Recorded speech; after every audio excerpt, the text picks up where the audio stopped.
Ens acostem al final d'aquesta vetllada i ho fem de la mà de Jesús Guridi, el compositor basc més important després de morir Ravel, però amb una influència molt més gran en l'idioma, ja que Ravel no va composar mai basant-se en textos en euskera.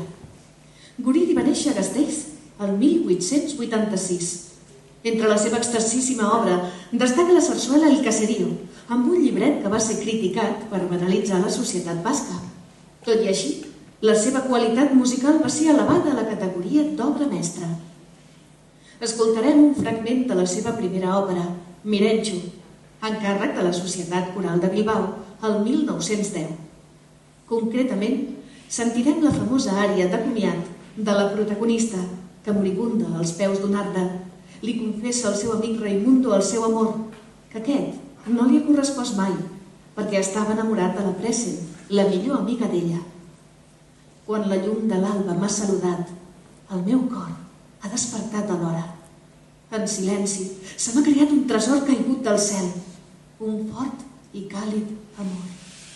Benvingudes flors de la primavera, veniu a mi, assedregada de bellesa.